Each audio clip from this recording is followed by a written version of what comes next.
Good afternoon, friends. Welcome to Fishgistics. Cameron Steele here, your host for the next hour or so of opinion-based commentary, some fun facts, some good information regarding the 52nd annual running of the SCORE Baja 500.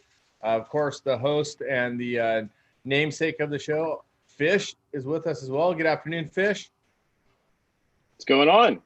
Glad to be here. Well, it looks like Robbie's popping in. All right, well, let's introduce some of our hosts since we have them jumping in here. As you guys can see, Elliot Watson there from his hotel room in Chandler, Arizona, where the Lucas Oil race is happening. Yep. And then, of course, Juan Titos and Jose G. Abelardo from SCORE International. Jose G is on our right side as we look at him, Juan on the left. And then down below is the legend of Baja, Mr. Robbie Gordon.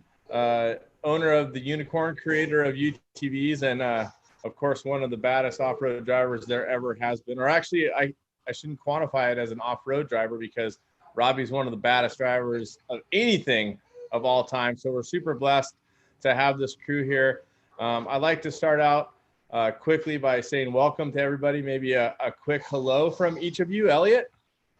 Yeah, I'm super stoked to be on here. Thank you guys for reaching out. Been kind of a busy couple of weeks with the short course races we have this weekend and thrashing to get ready for the 500 next weekend. But yeah, I'm just stoked to be able to make it. Right on. We'll catch up with you shortly. Factory Honda driver. Pretty excited to be a part of that talent team. And then, of course, welcome and good afternoon to Jose G and Juan. You guys are obviously the main backbone of SCORE International. It's great to have you guys here on Fishgistics. Thank you, Cam. Yeah, no, thank you guys for inviting us. And we're here in San Felipe. We just finished our last security meeting. The weather's actually pretty good. Everything 100%. We're looking forward for this race. Right on. And we'll have a lot of talk about this race. And down below there, of course, the legend, Robbie Gordon, one of my nemesis ever since the 80s, and a very respected racer by myself and all others who know anything about NASCAR, IndyCar, whether it's any kind of open wheel, and of course here in off-road racing. Robbie, welcome. I hope things are going great for you. Well, hi, Cameron, and thank you for the intro. That's going to be hard to live up to, so appreciate it. And obviously, it's good to be on with you guys today as well. Looking forward to a Baja 500. I think there's a lot of people looking forward to the Baja 500, and for me, we've decided not to come. It's everybody has their own decisions, and just quickly, I thought I would cover that. It's a very exciting course. There's a lot of unique usage of the course, which excites me. Robbie, when you look at that course map, what is the part that you think is the most intriguing when you take a look at it? I don't know about for you, but for me, I really love the use of all the washes down south. Well, I think the washes will be good. Obviously, it's some of the stuff's similar. Jose says we're going to run across different stuff across the lake bed heading north. And then obviously headed south looks like it's a little bit different until we start getting back into the washes. The washes for us is something fairly exciting because of the four-wheel drive. I think that'll give us an advantage. We ran Vegas to Reno with the truck, and I think that we'll be good heading to San Felipe as well. Jose G, I know you're a master of laying out unique courses and bringing new fun. And I've often said that I really love the passion that you bring to our sport of off-road racing. I also fairly call you a cowboy sometimes because I know you're not afraid to run it the hard way and make things interesting. What do you think was the most interesting part of putting this course together for you?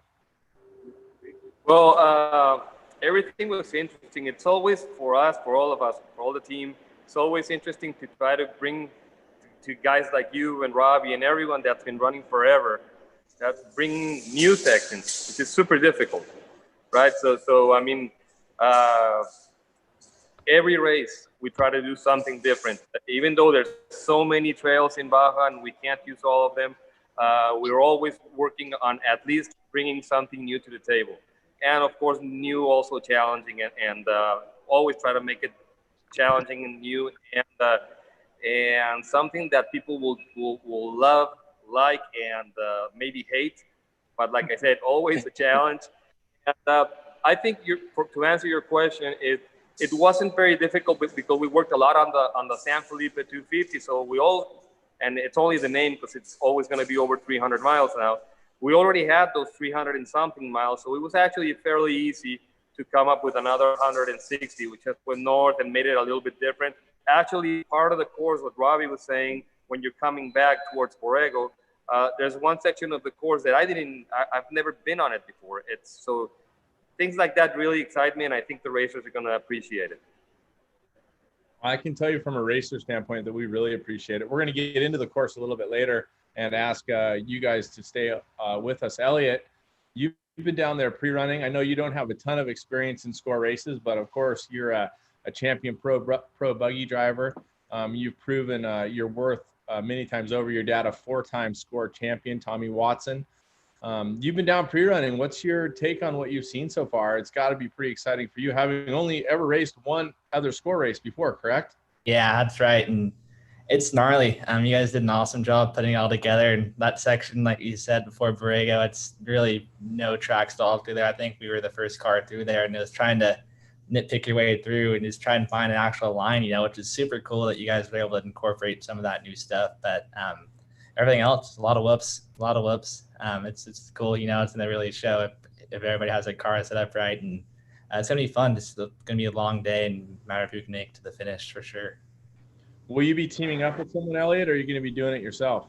Yeah, no, I'm going from the start to 240. Then Bud Ward, he came on with our team with Hanan on. We've had a great relationship racing pro buggy and stuff, and he kind of fit the part. So he'll be going from there to 360, and I'll be getting back in and driving it to the finish. Yeah, Bud Ward's a great talent. I love talking to him. He's got a lot of passion for the sport. Speaking of passion for the sport, Robbie, it's got to be exciting for you to get down there with the four-wheel drive. First of all, can we talk a little bit about your truck?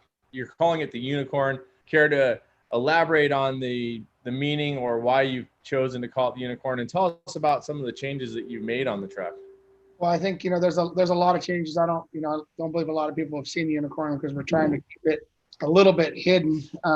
But with that truck, there's a lot of intricate parts that have been built. I know Mason's talking about his new rear end. Well, he built a steel rear end, and we built a billet aluminum rear end housing that we've been running.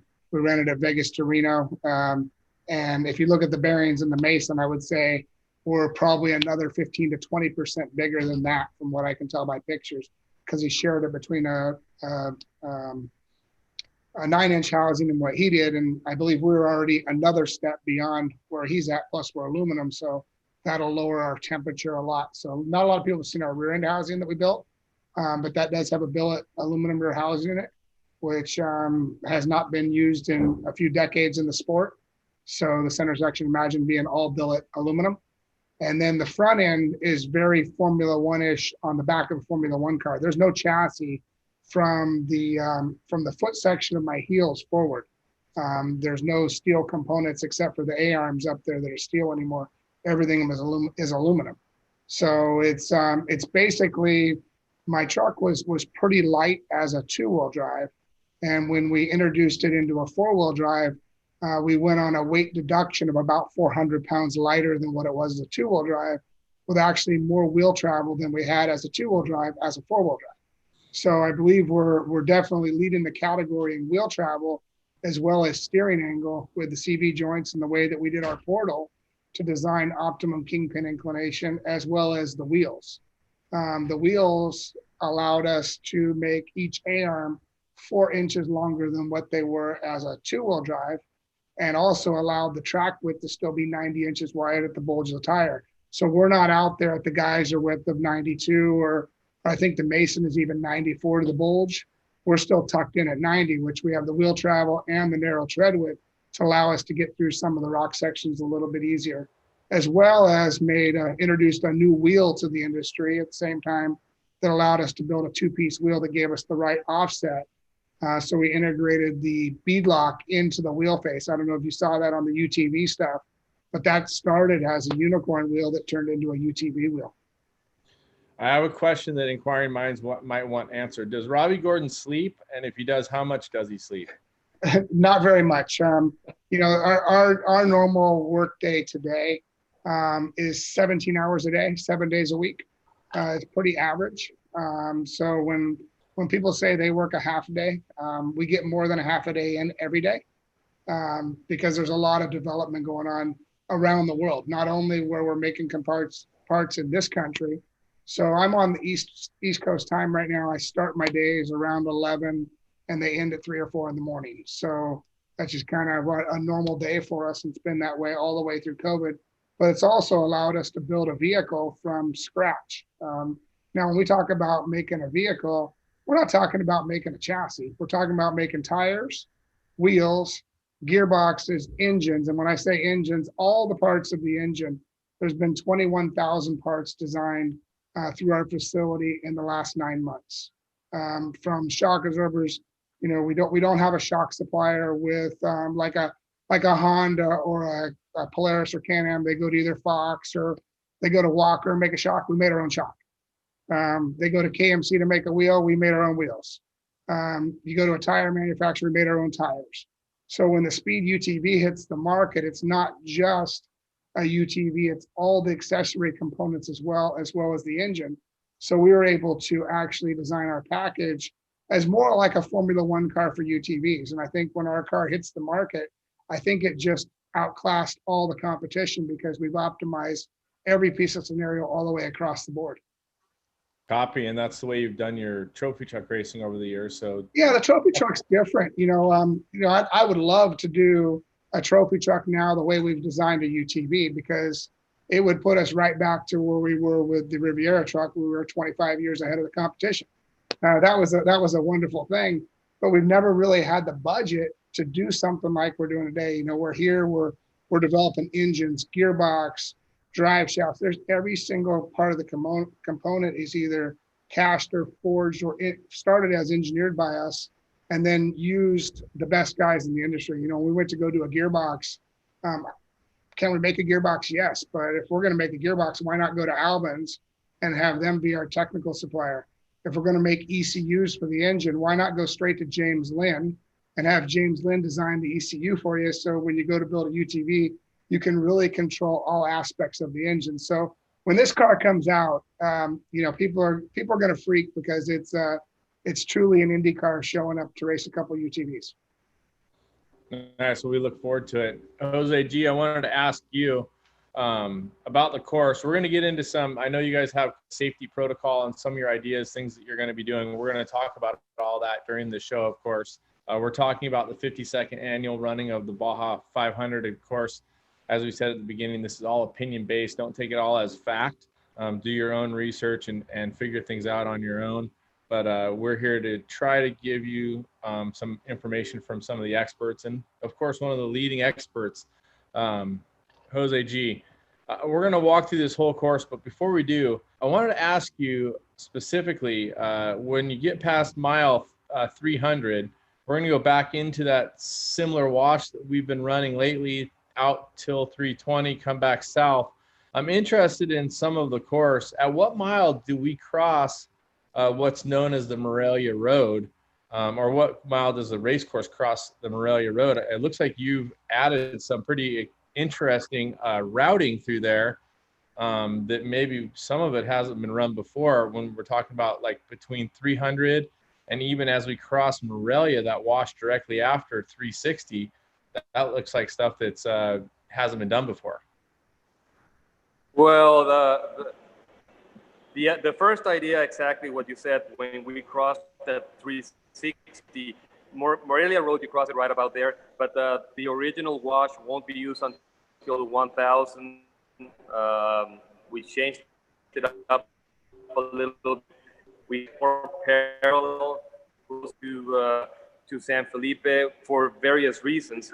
What the most logical one is that you can chase this race with less people now. I know this is a big factor with the COVID and the restrictions coming into Mexico and all the travel restrictions. So we wanted to make it as easiest as possible to all the racers that I know, because BFG couldn't come and all the situation that has arisen with this whole pandemic. So we changed up a lot of things to make it, like I just said, easier to chase with less people.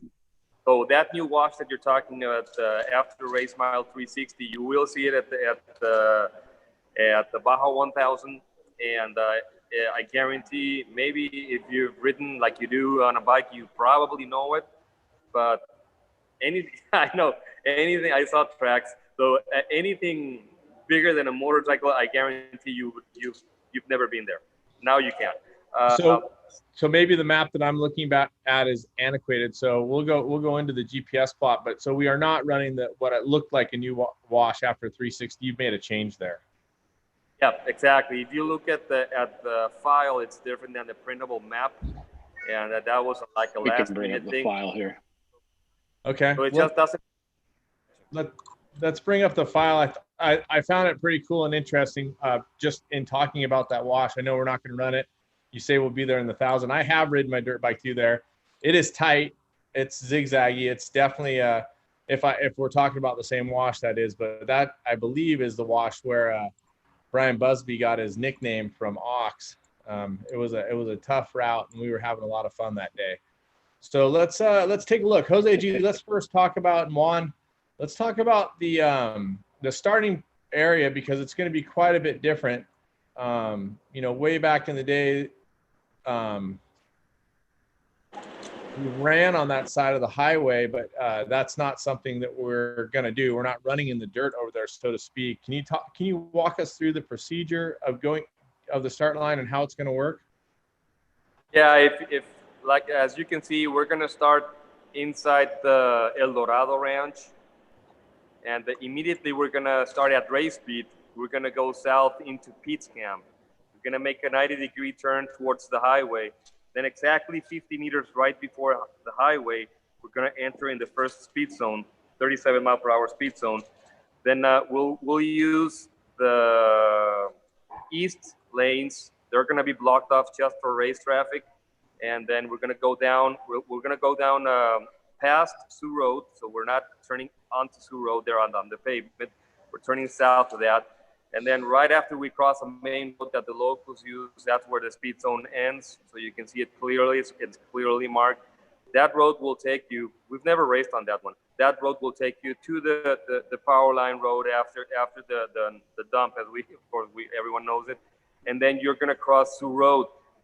When you get to the power line and cross Sioux Road, you enter another speed zone. People say, why do we do a speed zone there? And I think it's pretty obvious. We know that's where all the spectators are going to be, or at least a lot of spectators. And that section, if we lose control of a vehicle, the ones that are capable of doing over 100 on that section, well, you know how bad it's going to be. So safety is always first. So we have a speed zone there, which is very short. Right after that, at the end of the speed zone, you're going to keep going. You're going to head north on like you see on the map there. And if you want to move it, that's pretty much what we've been doing all the time now. So everyone's familiar with that. Still, we go close to the highway. I have a question about that, Jose G. I know that you guys have changed that. Are we running on that right line to the VCP? Is that what's marked, or are you running on more the traditional line? And I know the race close together here, so I'm just maybe you should elaborate a little bit in this area so people aren't next to each other. Yeah, exactly. That's why we added more VCPs than a normal race. And we're going to make it very clear that whoever goes wide enough to that, it's really not that close. You would have to be really lost to actually invade the inbound one, but you're also going to be disqualified if you do that. So yeah, stay on the right, and that's why we have a ton of BCPs there to make it safer. And so yeah, the right lane pretty much the whole way. There's multiple lines also there, but we try to keep them on the right. And Elliot, you're going north. Elliot, you pre-ran all that section. How do those nice big sand whoops look right now? They're pretty square. Yeah, it's all one line, or there's a lot of lines there for sure, but the main line just big square sand rollers. So it's kind of just gonna have to try and save the shocks off the start for us UTV guys. For sure. Saving the vehicle at a race like this looks like definitely part of the formula. And then Jose G, you're gonna come up to the highway. Is it gonna go outside the gate again and then adjacent to the highway in the speed zone, it looks like? Yes, the same deal. the owner of the property on the inside of the fence really doesn't care much about off-road racing, so that's why we've been doing that, and that's the only reason we do it. And then yeah, we go north, we cross at the 194 there at Chinero, and that's pretty much. This is bringing back, well, not really some of the really old race course. I remember back in the days we raced over towards Three Poles and then back up, but it's still kind of in that zone. We've been racing this area though quite a bit up to the highway. Yeah, and if you see pretty much once you cross the highway, it's how we were gonna do the 250, and then when you get close to Tres Pozos, which is close to La Ventana, that's where we added the 160 miles going up Saldaña and going up to Laguna Salada. We're actually doing up north, we're going to enter the stadium that's close to the highway. That'll be a cool spectator zone. And I see some, I don't know that I've seen it on the Google Earth before with the danger markers. Have you guys added some more information on the files, or is it a very similar file that you're putting out as usual? Similar file. What's that?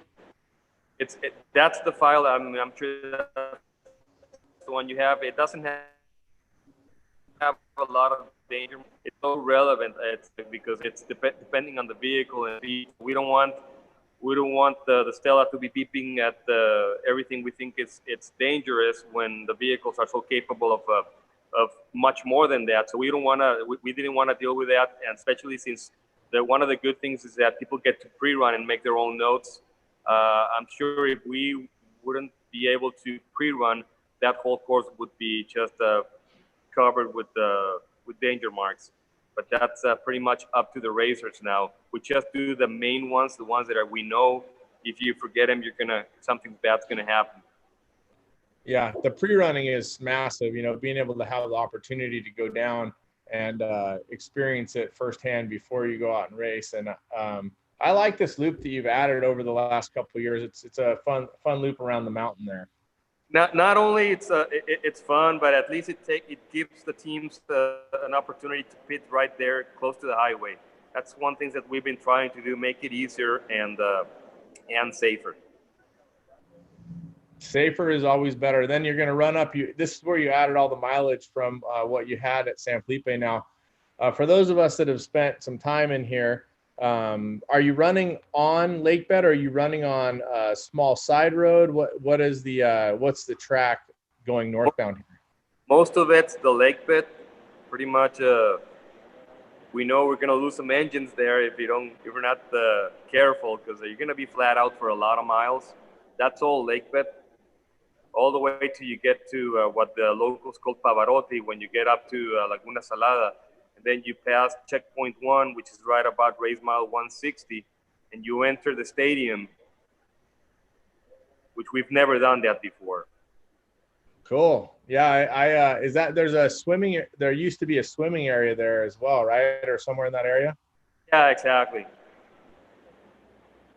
So that's just adjacent to Highway 2, which runs basically parallel to the border. For people that don't know, we are west of Mexicali. Austin, if you want to zoom out, you can. But I think that everybody pretty much understands the area. That's correct, right? Yeah.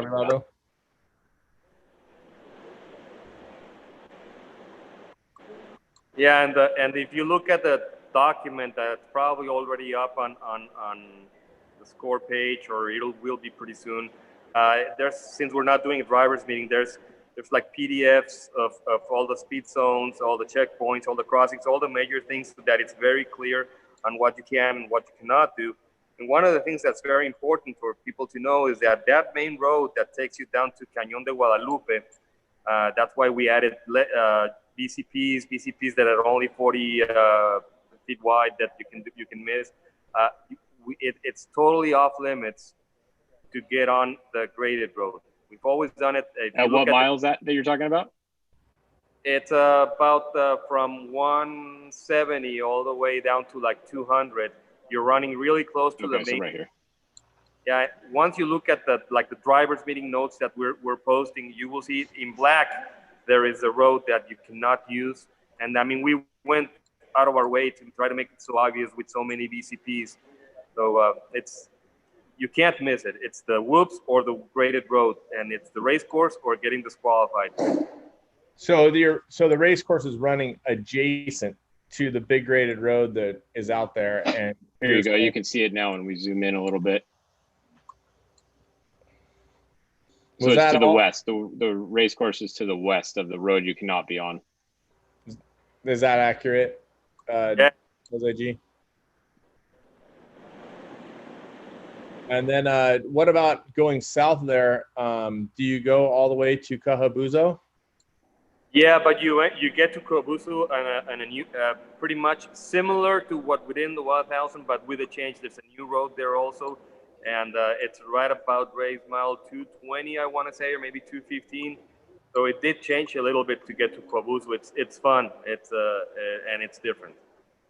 And is that Cajabuzo where we just went by there at was that about 180? What was that number? No, right now you haven't. We haven't got to it yet. We're still north of it. I see. That's you're already making a new way towards Cajabuzo, which is, you see that. So if you zoom out, you will see Cajabuzo. It's about like, I want to say 215, 220. We see it now. Yeah, I saw the hard turn and I didn't see any mountains. I was like, huh. But yeah, exactly. So Cajabuzo Junction, around mile 215. Have any idea how it got its name? Yeah, I have no clue. I don't even know what Cajabuzo means. But I'll find out next time. Don't worry. Or I'll invent something.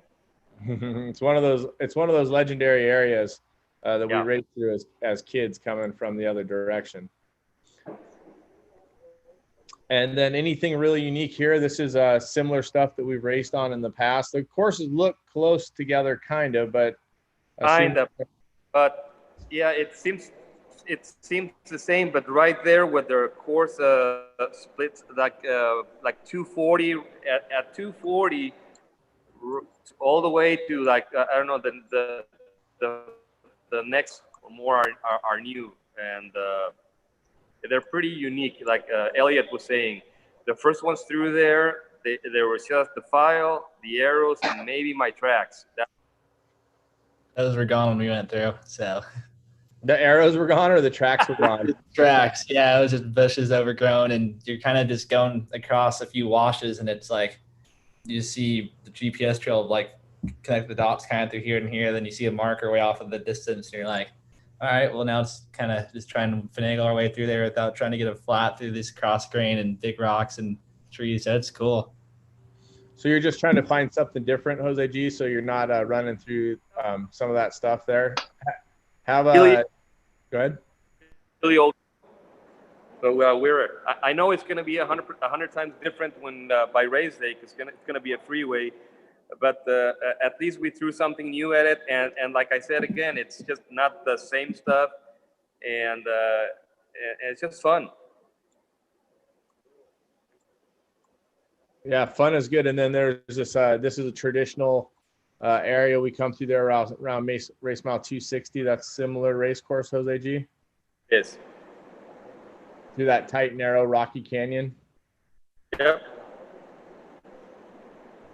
And then running back through south, head across. It's cross grain in there, quite a bit of whoops, and then we go by what used to be an old military inspections spot. Correct. That's going to bring you to Borrego Road crossing. Is this anything different or anything stark for people here, or is this stuff that's more familiar to the racers? We did different is that we put checkpoint 2 there. Like I said, it's just for safety to make sure the vehicles do a full stop before crossing the highway. And then you go down, you do that wash that we've been using now for a while, Las Cuevitas. And then we threw some new stuff that we haven't used for I don't know how many years. And it actually, that road going south takes you as if you were going to go up to the mini summit, which we haven't done in years and years. But really looking forward to fixing it and making it passable again in the next year. That's one of the things. most of the racers haven't raced on the mini summit. I know Robbie has. And do you know what year? I know we're not racing it this time, but when was the last time Score went there? Probably 10 years. Mini summit? I can't remember the last time we did mini summit. Probably 90s. Yeah, I was gonna say 94 maybe is what I heard last. I don't know, but anyway, let's take a walk through some of this new stuff or different stuff, Jose G. So where does it really get different here? When you come back to like go to like 325.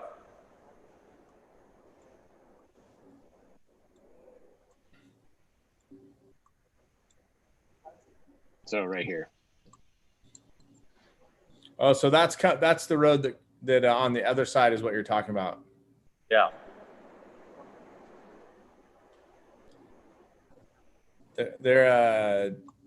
So is this all just old 2-track stuff through the cross grain?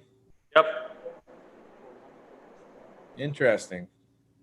It is. And then we just use that section there when you're running parallel, about 325, and then you go back, you separate as you were going to the mini summit, which is right there where you make that like hairpin turn and then that long straightaway. So at the end straightaway, that's the mini summit. Super cool road, and it's not rough at all right now. I'm sure it'll be after all the pre-running, but it's new for a lot of people. I'm sure a lot of people haven't been there.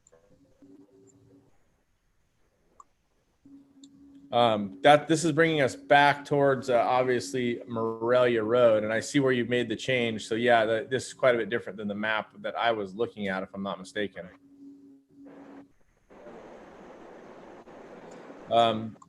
So this area here, Jose G, this is running down what would be old race course alongside the mountain, correct?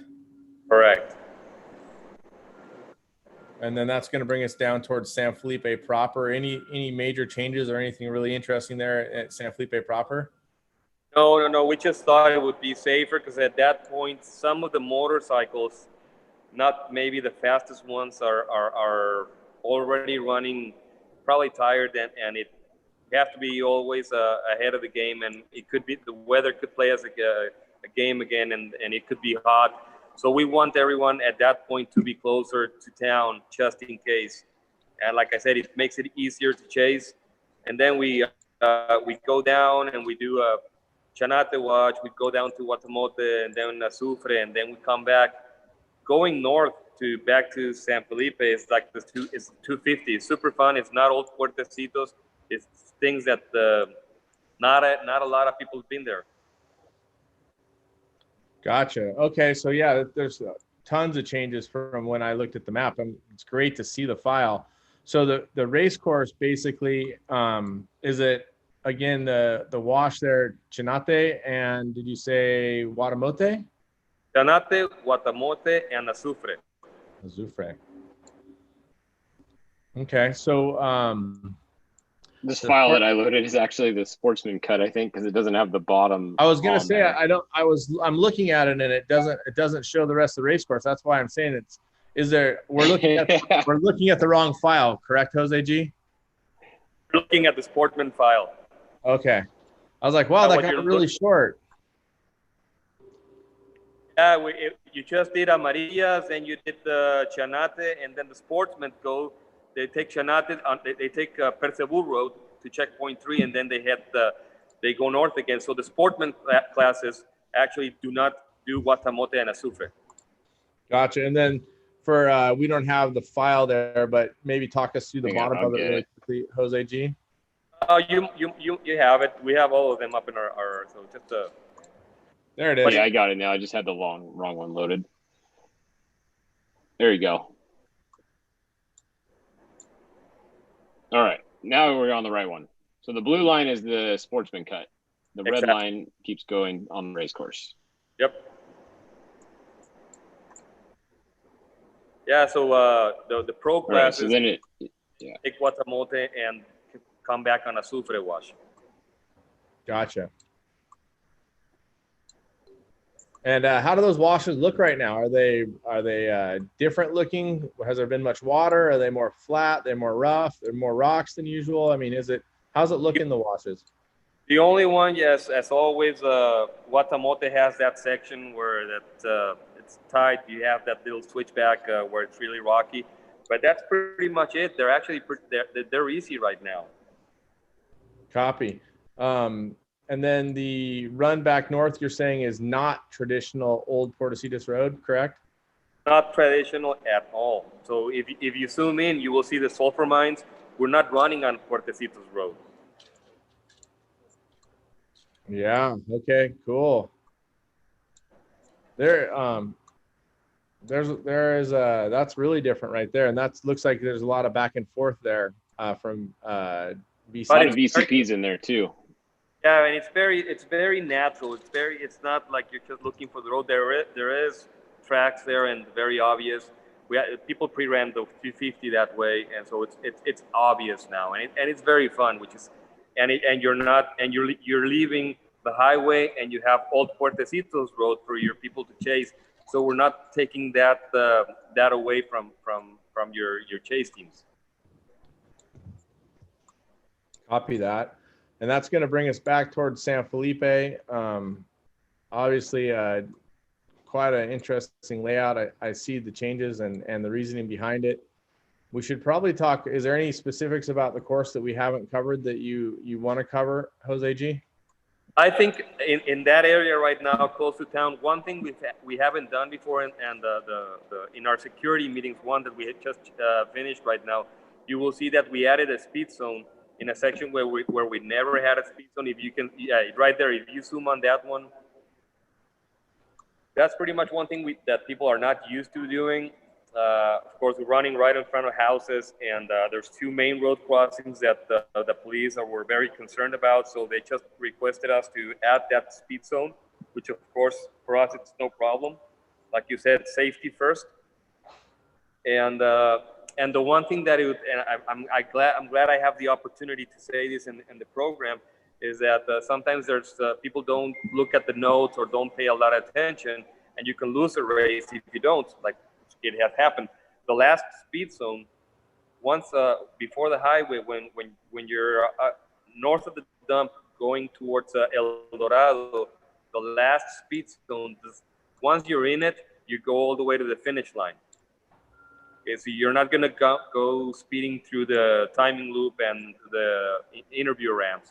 It doesn't. So just make it really clear that the last speed zone does not end. Once you're in the speed zone, go all the way to the finish line, and that's it. Once you cross the timing loop, your time is done. Yeah, you always read your driver notes. Always pay attention. I am guilty, and I am the most cognizant of making sure I'm getting all the information. But at the Baja Sur 500, there was a 16-mile speed zone for pre-running only, if I'm not mistaken. That was one of the earlier races I think you worked on. Well, I raced the race and I did the speed zone the whole time. And you're not the only one. I had a team of really good friends of mine trying to protest another team because they were passing them super fast on a section on a speed zone. I couldn't figure out what they were talking about, and when they told me where, and I showed them the racer brief, well, it was just a speed zone for pre-running, and people were passing them right and left. And anyway, really good mine, but they messed up on not paying attention. Yeah, the good news is it was a pretty tight section. So going, I think it was maybe 35 or 37 or whatever it was, but we never got past. We still finished, I think, second in 1600. But I think we would have won the race had we not ran the speed zone that whole way. Anyway, pay attention to your racer's brief. I think we've come a long ways from 15 to now. I'm worried about this one because we can't do it. But I think the drivers' meetings, the way we'll be doing it with a big screen and getting all the questions out so you can actually see, it was very difficult before. I don't know why we never thought about it before. It was very difficult to explain because we know names, so we can tell you the Blue Gates, we can tell you this, and people don't know. Well, they don't have to know the names, and maybe we have new people. So it's really good when you can explain it with a big screen, and then 100%. The drivers' meetings are really good, Jose G. I'm here to tell you, you're doing a great job. I really like the information. Let's talk a little bit about safety, COVID protocol, and all of that type of stuff. It's definitely important. So let's get some of that information out. Okay, so I'm going to pass it on to the master here. He's the one that has all the information. Okay, guys. Well, yeah, this is going to be a very unprecedented race in many aspects. The fact that we're going to hold the event under the health guidelines of what they call a biosecurity protocol. Traditional events that we usually have, like activities like the media, the airplane and helicopter pilots meeting, racers meeting, award ceremony, those have all been eliminated. We're not gonna do the contingency on the Malecon with thousands of people as we usually do. Obviously, we're gonna have the tech inspection and media and registration here at the Rancho El Dorado. It's a great place, you know, coming into San Felipe about 8 kilometers before on the left-hand side. Well, actually on the right, both sides, but the installations are going to be here at what they call the pavilion. And we're going to have restricted access, everything under control. We'll have a filter there with medical personnel. We call it like a medical checkpoint. We'll take your temperature, breathe for questionnaire, the sanitizing mat, social distance, mandatory use of face mask. You will see our personnel using face mask and the plastic shield as it has been required by the protocol. We'll have really a nice setting here, very different, just like the race course. The setting up here at the Rancho El Dorado is going to be really nice. I think it's going to look very great on me. And we'll have here the tech inspection race, race start and finish. And the teams will be able to pick up their awards, winning teams on Sunday from about 12 noon to 2 o'clock. Now, for those coming down in San Felipe specifically, have been in very, very good shape regarding COVID-19. Authorities and the community have been really hard at work the last 2 months with all of the protocols and the procedures. You'll see a lot of people with at the hotels, restaurants, all the stores, you know, with the practicing of these health measures. And there's another topic that you guys heard through social media, which is the border crossing. It was the weekend of the 21st of August that there was all of a sudden, because of some new policies adopted at the border, that there was huge waits to go back. Well, whoever came up with the idea, it worked. Because a lot of people have stopped coming and subsequently crossing back. Border waits are back to normal, but at the same time, we, through the support of the mayor's office, we got a great option, and all race teams will be able to use the medical tourism lane exclusively. We're going to give you guys a pass, a decal, and the race teams will be able to cross through there starting Saturday night at 9 p.m. and it'll run through Sunday at noontime. Again, you know, don't say we told you, but anybody who is there after noon, 12 noon on Sunday will be able also to cross, but we're focusing on those hours that the authorities have really helped us out regarding that. Also, we just got confirmation also from the Mexican Army at the military checkpoint at El Chinero. Be sure to be on the lookout for a score banner that's going to say "Score Racers," so that all race teams will have their exclusive lane at the military checkpoint, so they can go pass through there as easily as possible, both coming down as well as during the race and as well as going back. And it's what can we say? It's really unique. We've gone through a lot of things, a lot of planning, and we're hoping to have a very, very good race, very successful race, and things will continue to gradually get better here, and so that we can have even better conditions for you guys for the 1,000 in November. But it's going to be historic in many senses. The second time in 52 years that the Baja 500 is being held in San Felipe, and under these circumstances. But it's going to look great when it comes out on ABC Sports and ESPN later on before the end of the year. So it's good. It's a very good situation, and everybody's ready, waiting for you guys here. Safety-wise, you're coming to what is right now, security-wise, the safest, you can call it the safest municipality in Baja right now, and one of the safest in Mexico. There's going to be great cooperation from all the from Mexican Army, Navy, Federal Police. Everybody is going to be on the lookout to take care of the score racers and the teams.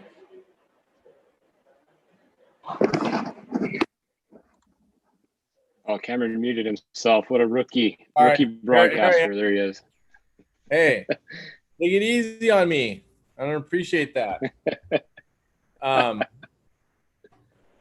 Thank you for outlining some of those safety concerns. I wanted to ask you, Abelardo and Juan, are you guys I know the entry isn't maybe as big as the Baja 500 has been in the past, but are you happy with the way it's going with the number of entries and all of that? I think I heard you made a comment about that so I just wanted to ask. First, I think we're happy that we're actually having a race, and it's 100% happening. Yeah, of course, we're probably down to half of the entries that we would normally have for a 500, but this is not a normal 500. I mean, we have, especially us in this side of the world, we have everything against us. We have travel restrictions. We have people worried about safety. We have people worried about the COVID and all that stuff. So I think having 140 entries at the end of the day, I think it's a blessing. And yeah, we're more than happy to have that number. And it's a start. I mean, we need to do these races that people see that it can be done. That it can be done, and it can be done in the right way. It's not easy. We score is different. We do things. It's international. We have to worry about, like Juan was just saying, border issues. I mean, just everything that it takes for people from all over the world to come to Mexico. So we have to work probably more than other people do, but we're more than happy to do it. But yeah, like what your question, yes, if we have 130, 140, it'll be a good race. Right on. And Robbie, I wanted to ask you, I mean, you're obviously one of the godfathers of the sport. Are you doing anything different with your team based on the restrictions, or are you having less people come or less interest in coming, or is it just the same as it's always been for you as a team owner? Well, I would say, as the safety side of it, everybody has concerns, for the safety of the individuals. Obviously, I was going to have a question about security in Mexico. I've been coming to Mexico for 3 decades and have had just a blast down there, and nothing but good times and no real issues. If you put yourself in a position to be in issues, you have issues. Like yourself, Cameron, you run many adventures, events, riding, races, etc. down there. I'm sure you're probably in the same way as me. You stay in and you mind your P's and Q's. No different than being in Southern California. But if you're going out looking for trouble, you're going to get in trouble. Obviously, our concerns, a lot of our concerns is the safety of their equipment, safety of their stuff. And I think I heard Jose saying that, security is going to be on the rise. Obviously, we only want it safe for everybody else down there. Baja is a great place. And if you go down there and you act like an idiot, you're going to get treated like an idiot. That's just the normal thing in anywhere you go. So respect the place when you go down. And we look forward to coming. Obviously, our elder statesmen, we're asking them to, hey, why don't you guys are a little more suspect to this virus. So, we'll bring our younger group of people down there. And, we all love to race. We're all competitors just like you are, Cameron. But safety is a concern, security is a concern, and we're going to do what we need to do to continue to race our business. My business has been nothing but racing for the last 3 decades.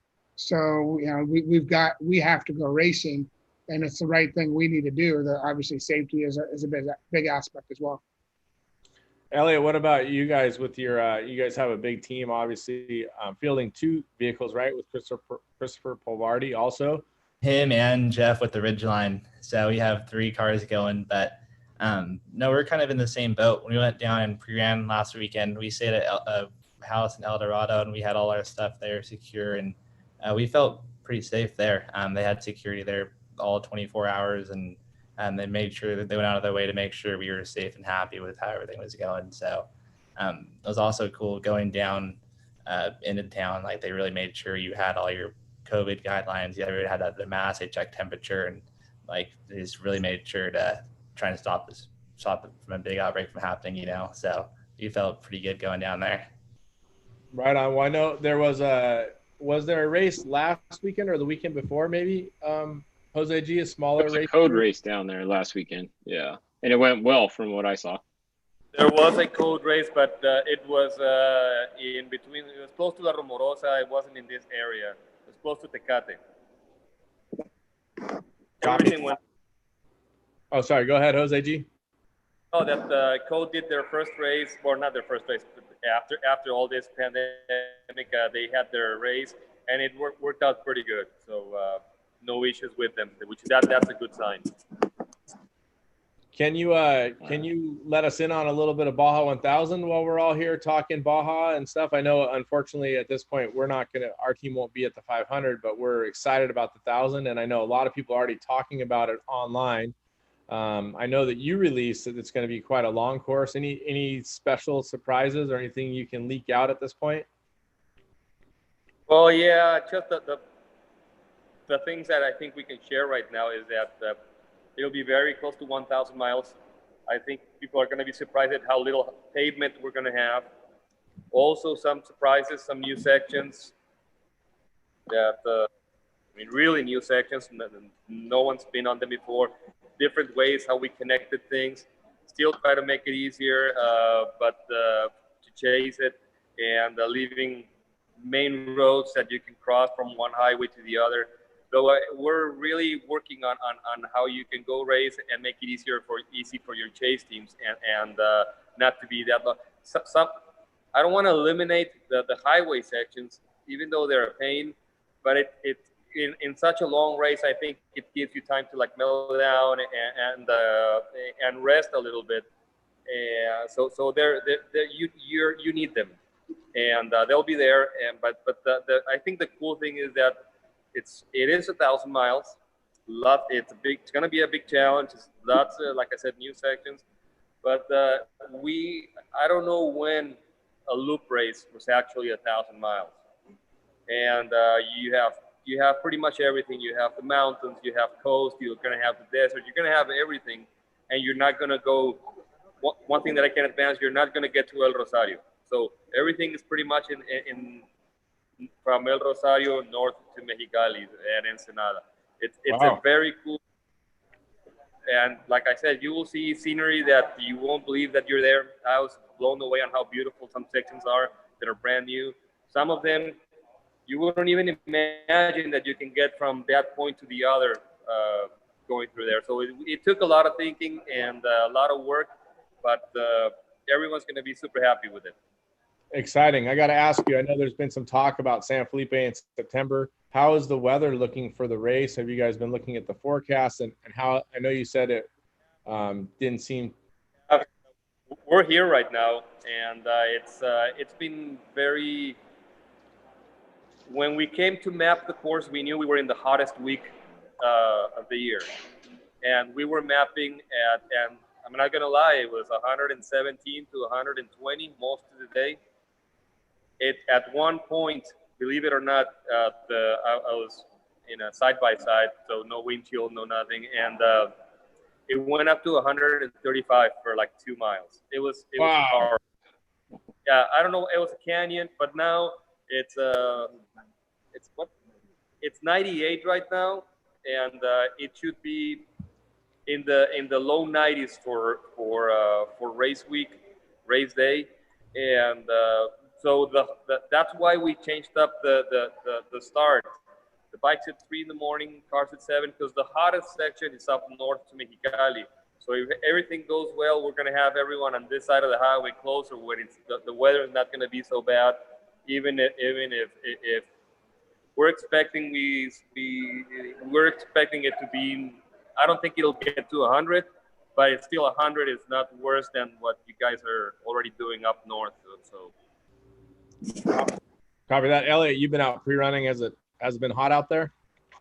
It wasn't terrible. For me, I live like 15 miles from the northern part of the track in El Centro, so I'm kind of used to the heat down there. But I wore long sleeve all day. It was 95 degrees and wasn't terrible. We had a good time. It was kind of overcast the days we were down there, so it was wasn't too bad at all. Right on. I see Julie Boyer has joined us here. She is providing services or offering services and here to talk a little bit about hydration. Julie, welcome to Fishgistics. Thanks for bringing us some information here that we can talk about the hydration. I know that you've been doing IVs at some of the races, which I used at your services at Vegas Torino, and seemed to feel great all day. But I know it's not the cure-all for everything, but maybe you can explain how it works and why or if people should do it. Okay, great. Thanks, Cam. Yep. It's racers have a crazy schedule. They do everything they can to prepare. They get down there, you get your crew in, you pre-run, you drink a little. You're not really thinking about hydration. And people tend to think that if they just drink a couple bottles before they get in the car, then they're good. And a lot of old school people say, well, I've never had a problem, but a lot of people have had problems in the past. And I've raced long distance. I've been racing the Baja for 10 years with my husband, and I started doing IV hydration based on some other teams that were doing it. Medics kind of did it through the back door with certain drivers, and I started doing it, and I found it worked great for me. It's not that you feel high or great. It's just that when you're in the car, you're a lot more temperate, and the next day you don't feel like crap. That's the biggest difference. And you don't have to pee as much when you're in the race car, which is a super huge big deal for everybody. So normally people, they say by the time you feel dehydrated, it's too late. So when do people need to start hydrating? Like right now for next week, or what do you think? Well, here's the problem.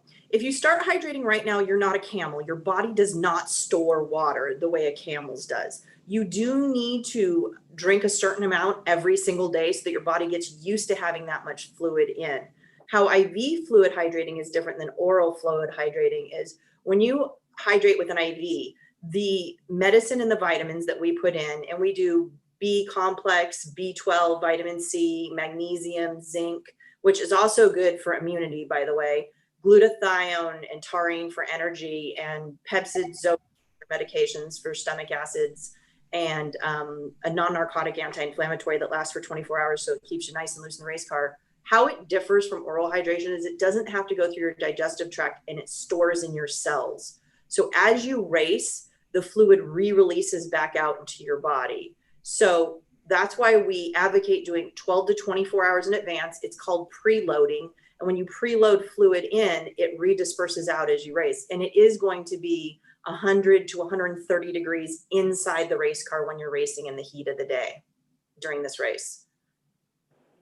Yeah, that makes sense, especially with your when you get up on the lake bed and you're in your race suit and everything. Definitely heats up. But what did you think, Cameron? Did it make a difference for you at the last race?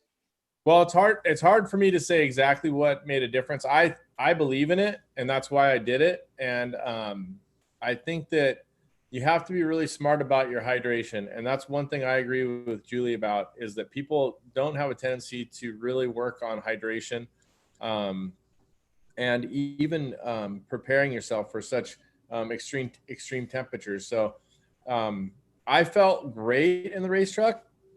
Is it exactly because of the IV? I can't say exactly, but I do feel that I was doing the right thing to do it for myself, because I am someone who doesn't hydrate as well day of as I do leading up to events. So I think it was a plus for me. Does that make sense, Julie?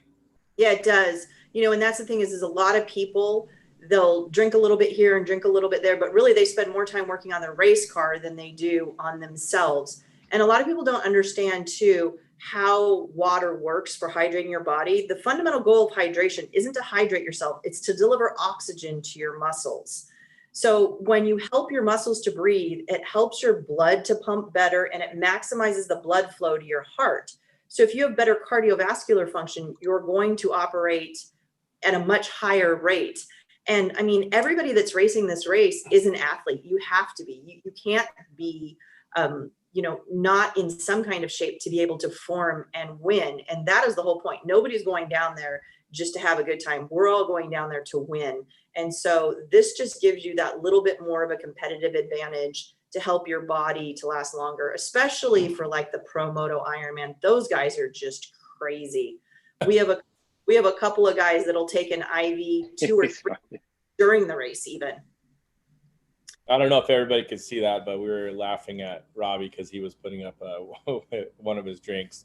So I'm sorry, finish that, Julie, that thought that you were saying right there about the Ironman. The Pro Motor Ironman, those guys are just crazy. So sometimes they'll take 2 or 3 IVs during the race. They'll stop, get off their bike, do an IV for 10 minutes, and then get back on and keep going. And that keeps them hydrated all the way through. I can't stress enough how important it is, even if you get an IV, to still drink fluid. This is not a replacement for oral fluids. It's an addition to. We're at every SCORE race. We're at every NORA race. We'll be at all the Best in the Desert races. We'll be at the new Legacy racing. And we'll now be at the Ultra 4 races starting next year. So pretty excited about that, growing the company bigger as more and more people get aware of what the product is and how much it helps them. They don't want to race without it anymore. And we have a couple of teams that do it every single race, no matter what. The park houses do it every race. Shelby Reed does it every single race without fail, the whole dynamic team. There's just lots of teams that really have incorporated this into race regimen. Is there a downside, Julie? Is there a downside to getting an IV? I haven't found one yet. No, I mean, there really isn't. The only side effect could be you can get a local infection at the site. Of course, anytime we're putting anything into your body, that is one of the side effects, but otherwise not really, no.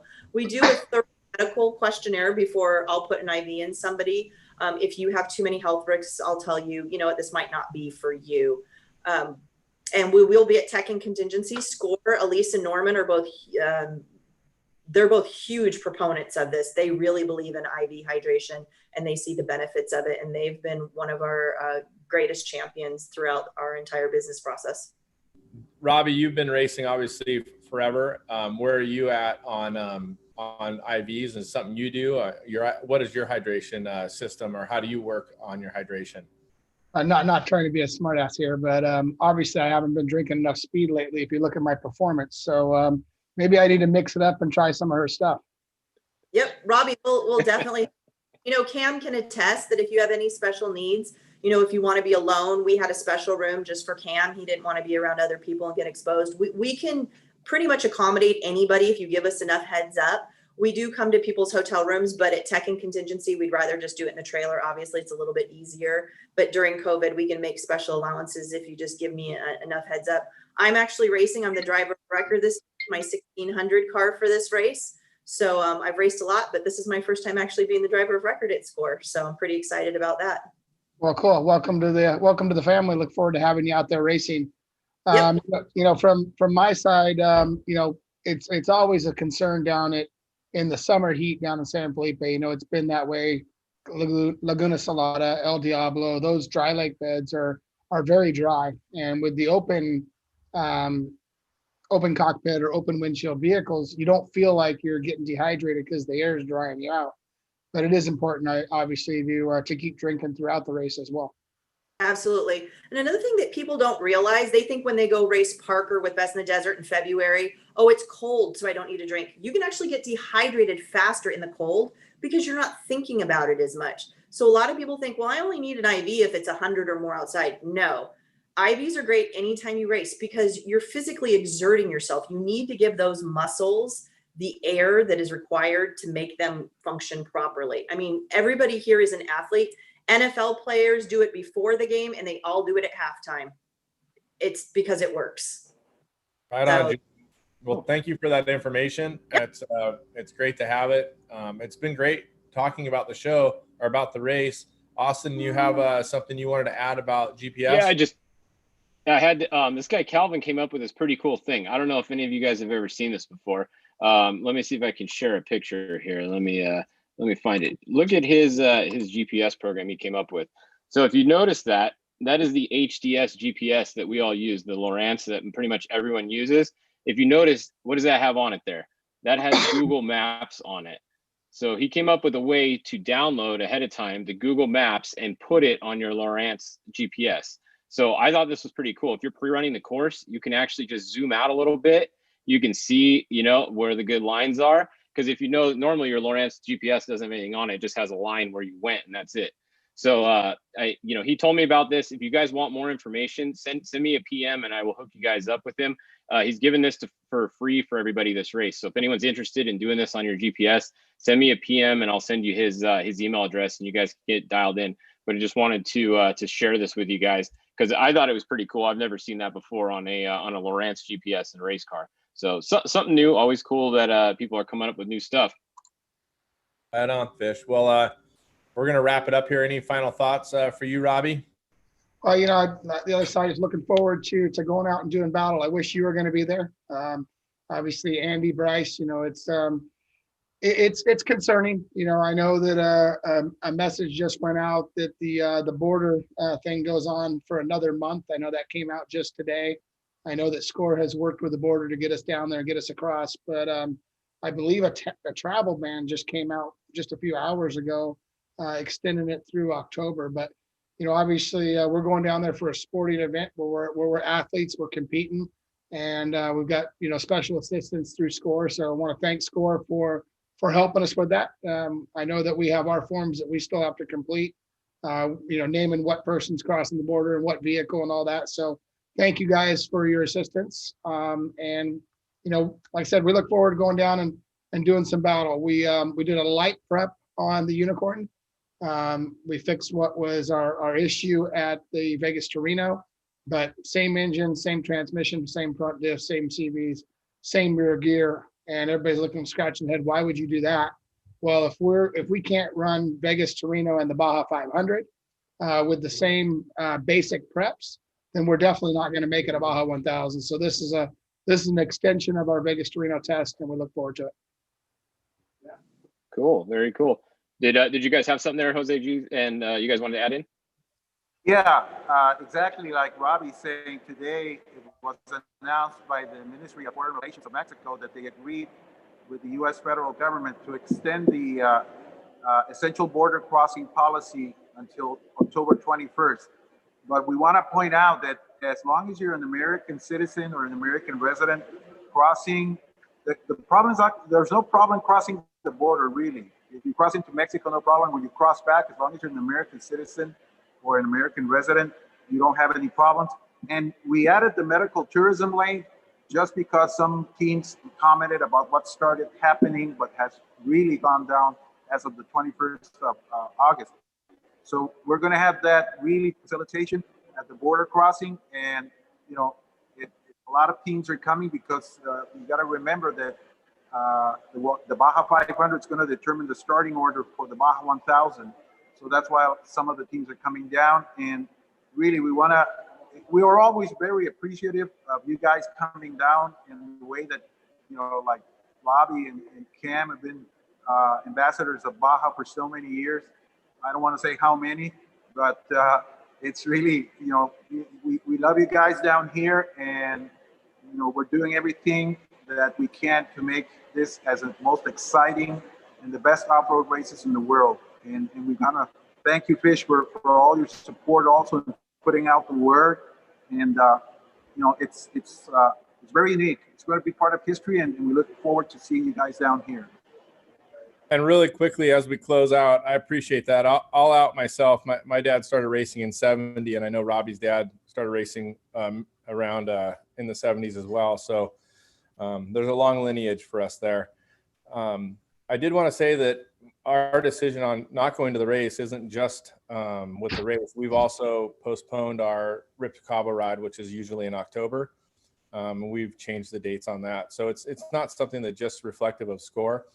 We've canceled our Baja Beach Bash and our trail of missions trips this year. So we're just looking at it through the eyes we look through, and we just pray for safety and health for everybody on both sides of the border. And everybody in Baja is our family, and we're just excited that you guys are going to be able to race, and just hope that everybody stays safe and stays healthy. Thank you, Kim. Yep. All right, everybody. You got to go ahead, Robbie. Yeah, I just want to say, Cam, you do an excellent job. Thank you for hosting this today. Excellent job. Good to be on with you, and look forward to seeing everybody on there. Travel safe. Yeah, thank you guys again for reaching out about this. It's a pleasure to be on here and all, and especially getting down in the race week. We got a lot of work to get done, and Jose, all you guys at SCORE, thank you for all the effort you put into this. It's really going to be good getting back down there and racing again. So I have one question. I do have one question, if I can. Yeah. I saw Elliot, and his background looks like he's just getting out of bed. I'm curious if he's just waking up for the day or he's been up all night. No, we qualified this morning here in Chandler. Went out and TQ'd the pro buggy class today here at the new short course track, but had to run back to the hotel and get some service and work on some schoolwork. But I'll probably be up all night tonight. But we had a busy morning just going out and shaking out the pro buggy and did some qualifying for some short course racing this weekend. But yeah, glad you noticed that. Yeah, no, keep up the good work. You're doing a great job. Thank you for that. Appreciate it. Means a lot. Right. Well, thanks all you guys for coming on. I know Cameron's got to run, so we'll wrap this up. Thanks, Robbie, for coming on. Race down there. Go kick some butt with the unicorn, and let me know when I can post those pictures. And Jose G, well, thank you guys for coming on, and Julie, thanks for that. And Cameron's probably running out the door, so he's got to go. We will we'll wrap it up. Go ahead, Jose. Yeah, one thing Julie was asking, and a lot of people are, and actually you came up with a question like that, and I think it's the time to answer it. The medical lane is for your team members, and not all of them. You're going to be able to go in a chase truck, your personal vehicle, whatever. No motorhomes, and no chase trucks towing a trailer. They're going to have to take a normal lane because it's not wide enough, and it could be a log jam. So it's not for everyone. So no trailers in the medical lane. Thanks. You're killing us. The vehicle towing have to take just one vehicle will have to take the normal lane. Okay. Well, thanks for clarifying. So in case you guys didn't hear that, you cannot take the medical lane with don't have a trailer. You're good to go in that lane. Yeah. Thank you, Chris.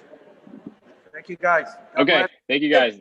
All right, we're out of here. Everybody, we will be back doing our normal Baja coverage. We'll start it up the morning of the race. Race starts at 7. I'll probably be live at 8 o'clock for the first one. And we'll see you guys all then.